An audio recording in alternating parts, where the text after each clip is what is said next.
উন্নত চিকিৎসায় রাতে লন্ডন যাচ্ছেন খালেদা জিয়া। অপেক্ষায় কাতারের আমিরের পাঠানো এয়ার অ্যাম্বুলেন্স। গুলশানের বাসভবনের সামনে নেতা কর্মীর ঢল। রাজনৈতিক দলগুলো বেশি সংস্কার না চাইলে ডিসেম্বরের মধ্যে নির্বাচন, জানালেন প্রেস সেক্রেটারি। দুর্নীতি আর গণহত্যায় জড়িতদের ছাড় নেই। প্রায় 1 মাস পর মিলল মুক্তি। ভারতীয় কোস্টগার্ডের হাতে আটক 90 বাংলাদেশিকে স্বজনদের কাছে হস্তান্তর।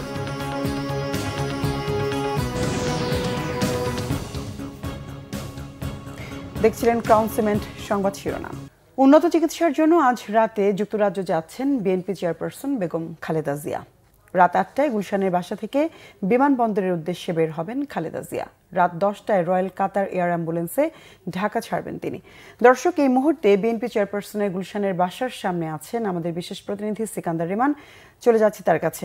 রেমান, বেগম খালেদা জিয়ার লন্ডন যাওয়ার প্রস্তুতির সবশেষ কি খবর আছে আপনার কাছে, আর তার বাসভবনের এখনকার চিত্র কেমন দেখছেন? জি, বাসভবনের সামনে কিন্তু সন্ধ্যার আগ থেকেই নেতাকর্মীদের ভিড় আমরা লক্ষ্য করি। এই মুহূর্তে কিন্তু ভিড় বাড়ছে।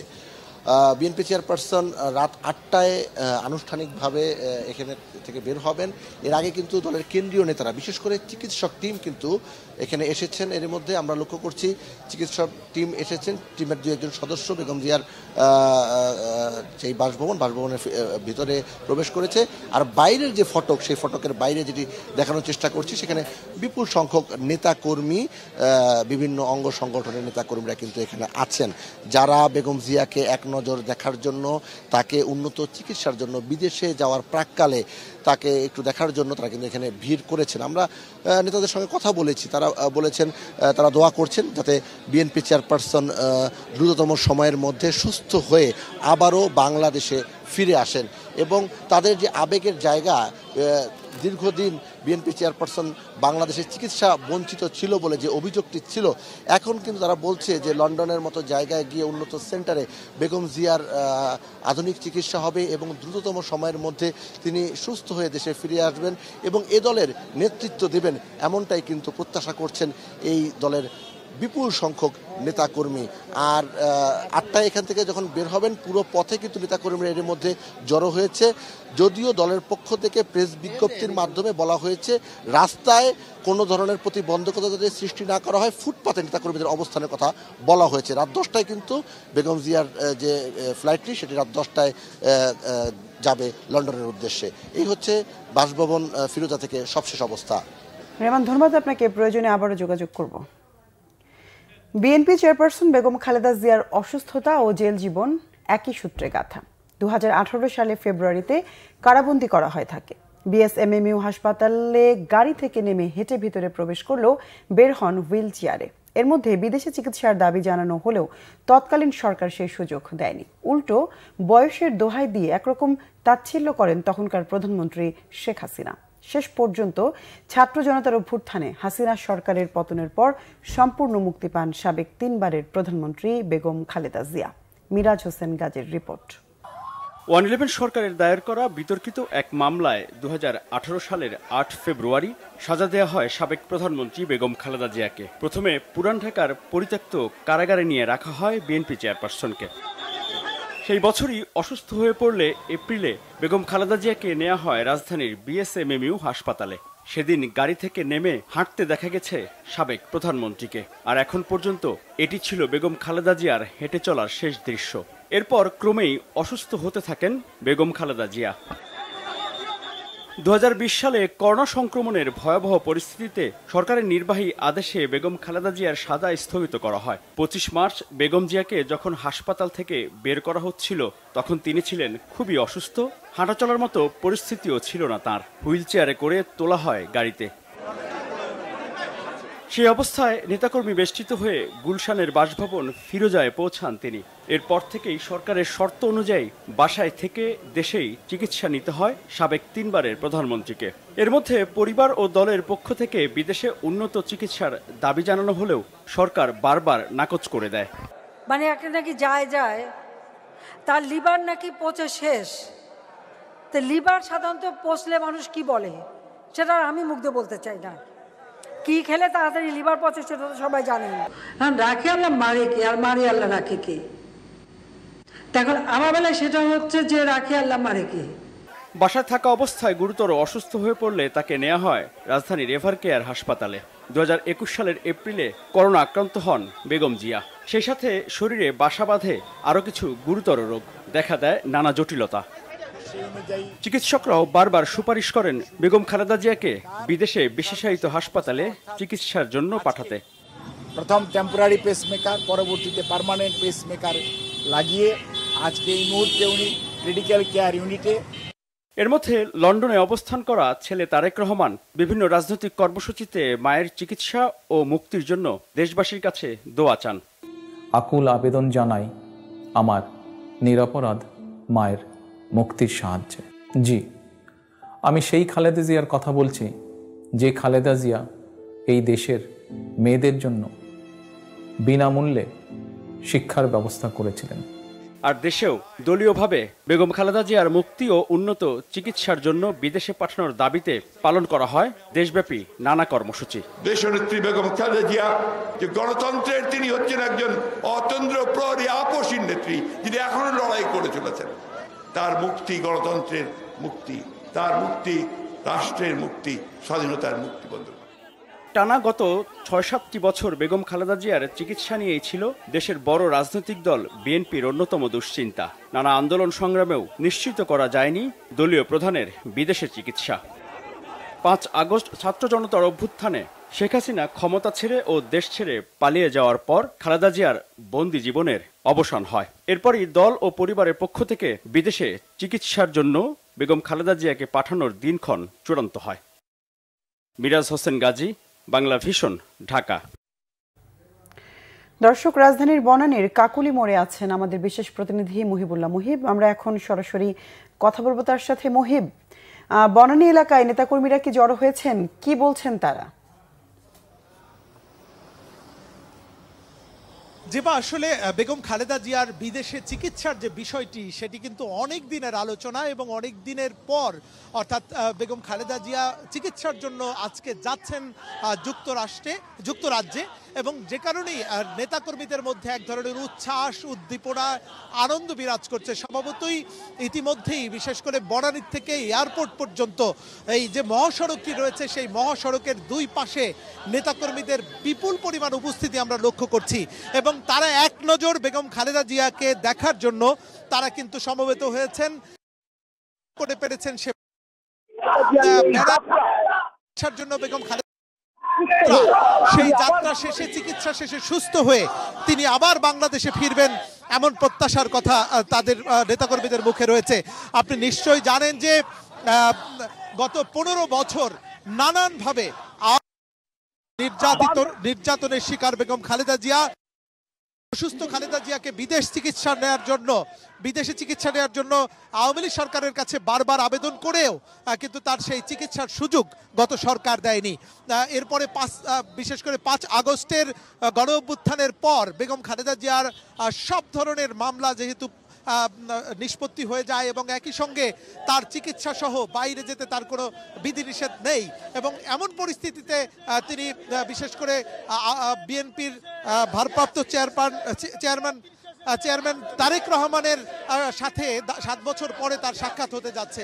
তো সব মিলিয়ে বেগম খালেদা জিয়ার যে এই বিদেশ যাত্রা, এই বিদেশ যাত্রায় এক ধরনের উৎসাহ, উদ্দীপনা এবং নেতাকর্মীদের মধ্যে এক ধরনের চাঙ্গা ভাব আমরা লক্ষ্য করছি। তো এই ছিল আমার কাছে বনানী এলাকায় নেতাকর্মীদের উপস্থিতি এবং বেগম খালেদা জিয়ার বিদেশ যাত্রার সার্বিক পরিস্থিতির তথ্য। মুহিব, ধন্যবাদ আপনাকে।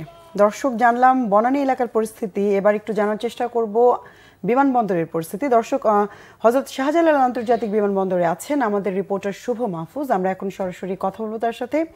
শুভ, বেগম খালেদা জিয়ার চিকিৎসার জন্য বিদেশ যাত্রা উপলক্ষে বিমানবন্দরে কি ধরনের নিরাপত্তা জোরদার করা হয়েছে, আর সেখানকার সার্বিক পরিস্থিতি সম্পর্কে আমাদেরকে জানাবেন।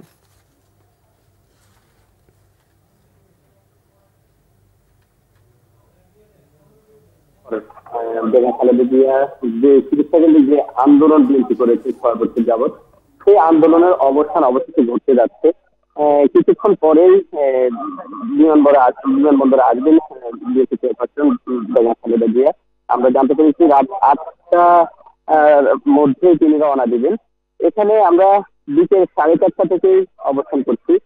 বিমানবন্দরের কাস্টমসের পাশে যে 8 নম্বর গেটটি রয়েছে, সোজা এই গেট দিয়ে মূলত বিএনপি চেয়ারপারসনের গাড়ি বহর এসে এখানে ঢুকবেন। এবং আপনি জানেন যে কাতারের আমির শেখ তামিম বিন হামাদের স্পেশাল একটি এয়ার অ্যাম্বুলেন্স রয়েছে, সেই এয়ার অ্যাম্বুলেন্সে করেই তিনি ঢাকা থেকে দোহারে যাবেন এবং সেখানে কাতারের শেখ তাকে অভ্যর্থনা জানাবেন। এরপরে এটি লন্ডনে যাবেন। আমরা এখানে নিরাপত্তা ব্যবস্থা কিন্তু কয়েক স্তরে দেখতে পাচ্ছি। এখানে রয়েছে বিমানবন্দরের যে বিশেষ আর্ম পুলিশ তারা রয়েছে, সদস্য রয়েছে, আর্ম পুলিশ সদস্য রয়েছে, ঢাকা মেট্রোপলিটন পুলিশের সদস্যরা রয়েছে, সাথে আছে বিমান বাহিনীর সদস্য এবং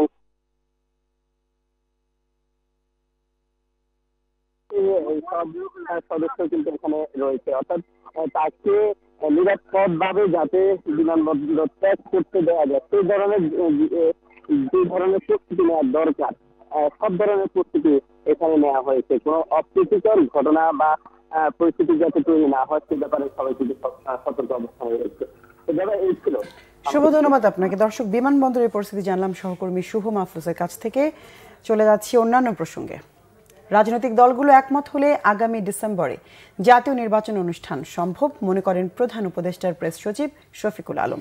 তিনি বলেন, নির্বাচনী সুস্পষ্ট রোডম্যাপ দেওয়া হয়েছে। রাজনৈতিক দলগুলো খুব বেশি সংস্কার না চাইলে ডিসেম্বরে নির্বাচন। রাজধানীর কৃষিবিদ ইনস্টিটিউটে রাজনীতির অভিমুখ সংস্কার ও নির্বাচন নিয়ে এক আলোচনা এসব কথা বলেন প্রেস সচিব। তিনি বলেন, রাজনৈতিক দলগুলোর কিছু কিছু ক্ষেত্রে সংস্কার বাস্তবায়ন সম্ভব হয় না, তাই কিছু সংস্কার এগিয়ে নিতে চায় অন্তর্বর্তী সরকার। এক্ষেত্রে নির্বাচনের জন্য আরো 6 মাস সময় নেবে সরকার। 5 আগস্টের পর তিন দিন সরকার ছিল না। নিরাপত্তা ব্যবস্থা দুর্বল থাকায় শেখ পরিবারের সদস্যরা পালিয়ে যেতে পেরেছে বলেও জানান প্রেস সচিব। যারা জুলাই আগস্টের খুনে জড়িত ছিল তাদের এদেশে রাজনীতি করার অধিকার নেই বলেও মন্তব্য করেন শফিকুল আলম। আমরা সুস্পষ্ট রোডম্যাপ দিয়েছি এবং এই ব্যাপারে প্রফেসর ইউনূস তার জাতির উদ্দেশ্যে ভাষণে পুরো ক্লিয়ার করেছেন। পরে আমরা আরো একটু ক্লিয়ার করেছি। আমরা কি বলেছি যে যদি পলিটিক্যাল পার্টিগুলো, আমরা মনে করি প্রত্যেকটা পলিটিক্যাল পার্টি যারা এখন কাজ করছেন এরা আমাদের অংশীজন, তো পলিটিক্যাল পার্টিরা যদি চান যে না আমরা খুব বেশি রিফর্ম চাচ্ছি না, এমন কিছু রিফর্ম যেটা দিয়ে আমি ইলেকশনটা করে ফেলবো, তাহলে আমরা বলছি যে ডিসেম্বরের মধ্যে ইলেকশন হবে। তাহলে কি আমি তো আর আপনি সুনির্দিষ্ট যে ডেটটা চাচ্ছেন সেটা আসলে ইলেকশন কমিশন দেয় এবং এটা 3-4-5 মাস আগে দেয়, এটা এখন দেয় না। কুড়িগ্রাম সীমান্তে কিশোরী ফেলানী হত্যার 14 বছর আজ। দেশ বিদেশে আলোচিত এই নির্মম হত্যাকাণ্ডের বিচার এখনো পায়নি ফেলানীর পরিবার। বিচারিক কাজ ঝুলে আছে ভারতের উচ্চ আদালতে। এখনো ন্যায় বিচারের আশায় ফেলানীর স্বজনরা। 2011 সালের 7 জানুয়ারি কুড়িগ্রামের ফুলবাড়ী উপজেলার অনন্তপুর সীমান্তে বাবার সাথে কাঁটাতারের বেড়া পার হওয়ার সময় ভারতীয় সীমান্তরক্ষী বাহিনী বিএসএফ সদস্য অমিয় ঘোষের গুলিতে নিহত হন বাংলাদেশি কিশোরী ফেলানী খাতুন। ঘটনা 2 বছর পর 2013 সালের 13 আগস্ট ভারতের কোচবিহারে বিএসএফ এর বিশেষ কোর্টে শুরু হয় এই হত্যাকাণ্ডের বিচার। অভিযুক্ত অমিয় ঘোষকে 2 দফায় খালাস দেয়া হয়। পরে ভারতের মানবাধিকার সুরক্ষা মঞ্চ ফেলানীর বাবার পক্ষে দেশটির সুপ্রিম কোর্টে রিট পিটিশন করে। এরপর বারবার শুনানির তারিখ পিছিয়ে সবশেষ 2018 সালের 25 জানুয়ারি নতুন দিন ধার্য হলেও তার হয়নি। মেয়ে হত্যার বিচার না পাওয়ার জন্য বিগত সরকারের অবহেলাকেই দুষছেন ফেলানীর স্বজনরা। সড়ক দুর্ঘটনায় গাজীপুরের কালিয়াকৈরে 3 জন এবং নাটোরে 1 জন নিহত হয়েছেন। গাজীপুরের কালিয়াকৈরে ট্রাক চাপায় নিহত হয়েছেন 3 জন। এদিকে নাটোরের সদর উপজেলার ছাতনি ঘাটপাড়ে সকাল 7:30টার দিকে অটোরিকশা, রিকশা ও সিএনজি ত্রিমুখী সংঘর্ষে সিএনজির এক যাত্রী নিহত হয়েছেন, আহত হয়েছেন 2 জন।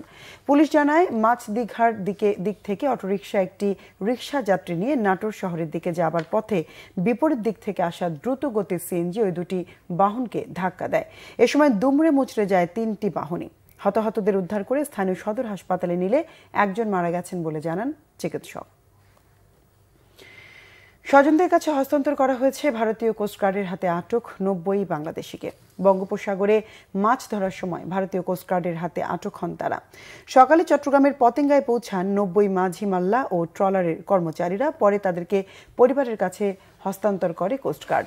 এর আগে রবিবার দুপুরে বঙ্গোপসাগরে খুলনার হিরন পয়েন্ট এলাকায় আন্তর্জাতিক সমুদ্র সীমানায় 90 নাবিককে বাংলাদেশ কোস্টগার্ডের কাছে হস্তান্তর করে ভারতীয় কোস্টগার্ড। ভারতীয় সীমানায় প্রবেশের অভিযোগ এনে 2024 সালের 9 ডিসেম্বর এমভি লায়লা 2 ও এমভি মেঘনা 5 ট্রলার দুটি ভারতীয় কোস্টগার্ড সদস্যরা আটক করে নিয়ে যায়। একটা অন্য দেশে চলে গেছি, সেখানে এক প্রকার বন্দি জীবন আর কি। জাহাজে যদিও ছিলাম কিন্তু দেশে তো ছিলাম না, এখন দেশে আসছি, অনেক ভালো লাগছে। আমরা এক রাত একদিন বাসছিলাম, আমাদের বাসার পর আমরা কোথায় গেছি আমরা বলতে পারি না। পরের দিন বিকালে আমাদেরকে পার্বত্য 5-এ ইন্ডিয়ান বোট আমাকে উদ্ধার করেছে। আমাদের বাংলার কোস্টগার্ডের সাথে আলাপ করছে, আমার বাংলার কোস্টগার্ড ওদের খারাপের জন্য আমাদেরকে আনতে পারেনি। হঠাৎ শীতের দাপট কিছুটা কমলেও কয়েক জেলায় বইছে মৃদু শৈত্যপ্রবাহ। টানা 4 দিন ধরে মৃদু শৈত্যপ্রবাহ চলছে পঞ্চগড়ে। তবে ঝলমলে রোদে কিছুটা স্বস্তি মিলেছে জনজীবনে। জেলার সর্বনিম্ন তাপমাত্রা 9.5 ডিগ্রি সেলসিয়াস। সন্ধ্যার পর থেকে পরদিন সকাল পর্যন্ত হালকা কুয়াশার সাথে উত্তরের হিমেল বাতাসে হাড় কাঁপানো শীত অনুভূত হচ্ছে। চুয়াডাঙ্গায় তাপমাত্রা কিছুটা বাড়লেও কমেনি শীতের দাপট। হাড় কাঁপানো শীতে কাঁপছে মানুষ। ঘন কুয়াশা ও হিমেল হাওয়ায় বিপর্যস্ত জনজীবন।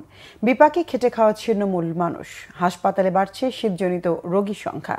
এর মধ্যে শিশু ও বয়স্কদের সংখ্যাই বেশি। শীতের দাপট কমেছে নাটোরে। দৈনন্দিন কাজে ফিরেছে স্বস্তি। দিনে শীত কম থাকলেও রাতের বেলায় জেকে বসছে শীত। লোকবলের অভাবে নারায়ণগঞ্জের রূপগঞ্জ উপজেলার স্বাস্থ্য পরিবার পরিকল্পনা সেবা পাওয়া যায় মাঝে মধ্যে। প্রয়োজনীয় স্বাস্থ্যসেবা পাচ্ছেন না প্রসূতি মা ও শিশুরা। ব্যাহত হচ্ছে টিকাদান কর্মসূচিও। খলিল শিকদারের তথ্য ছবিতে ডেস্ক রিপোর্ট। রূপগঞ্জ উপজেলার 2টি পৌরসভা, 7টি ইউনিয়নের স্থায়ী ও অস্থায়ী বাসিন্দা রয়েছে প্রায় 8 লাখ। এদের মধ্যে গর্ভবতী মা ও নবজাতক সহ শিশু গৃহবধূদের স্বাস্থ্যসেবা দিতে বিধি অনুযায়ী প্রতিটি ইউনিয়ন ও পৌর কার্যালয়ে 24 ঘণ্টায় যে কোনো স্বাস্থ্য ও চিকিৎসা সেবা নিশ্চিত করার কথা। কিন্তু রূপগঞ্জের সব কয়টি ইউনিয়ন স্যাটেলাইট ক্লিনিকের চিত্র ভিন্ন। শুক্রবার শনিবার জানি আমরা বন্ধ, আর 2 দিন ওনায় বলে বাইরে কাজ করে ক্লিনিকে। আমার এখানে ভালো একজন ডাক্তার আছে, ওষুধপত্র প্রচুর পরিমাণ আছে, পরিবেশও ভালো, প্রচুর পরিমাণ রোগী আসে। প্রতিদিন কমপক্ষে 150 থেকে 200 জন রোগী আসে।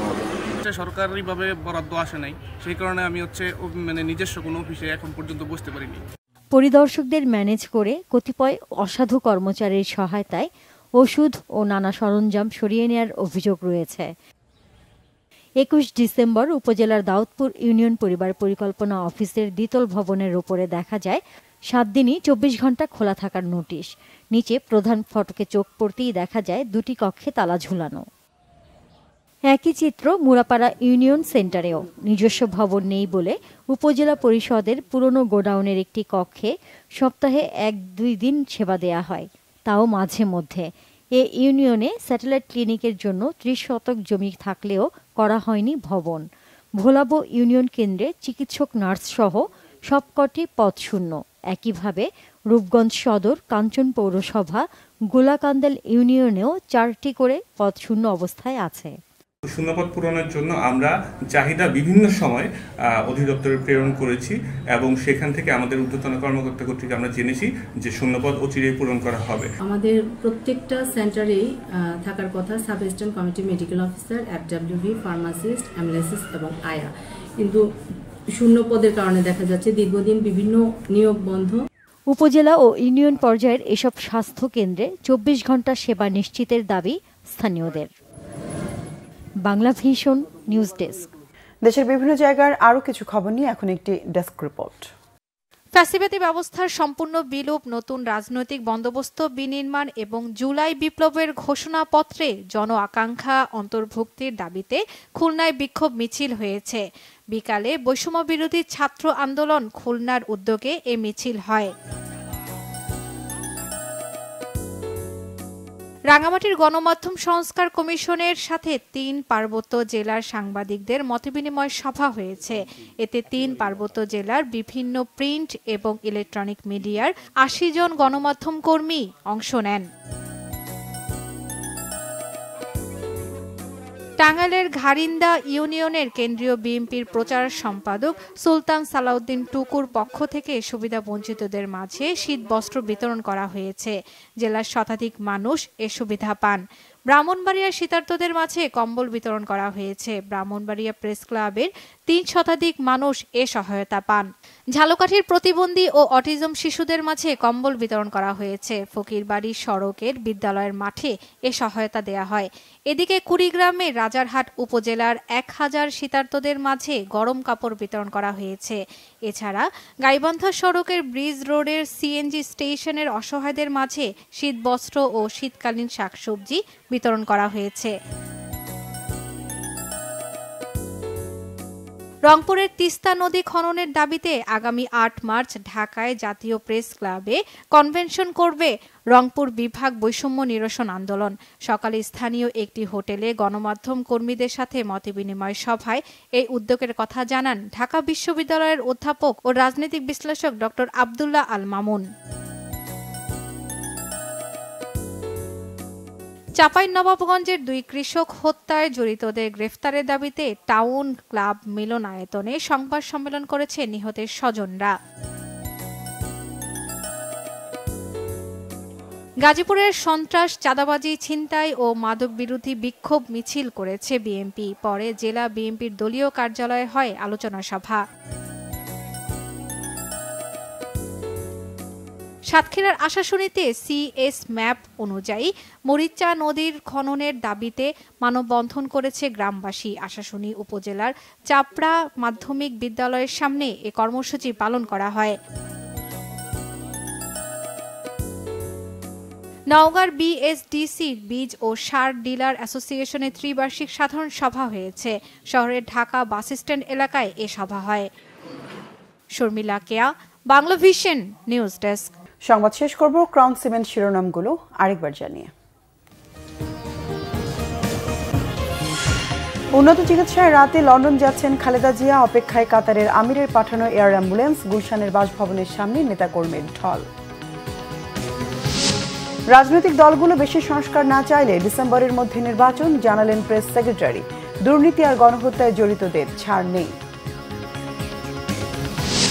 প্রায় 1 মাস পর মিলল মুক্তি। ভারতীয় কোস্টগার্ডের হাতে আটক 90 বাংলাদেশিকে স্বজনদের কাছে হস্তান্তর।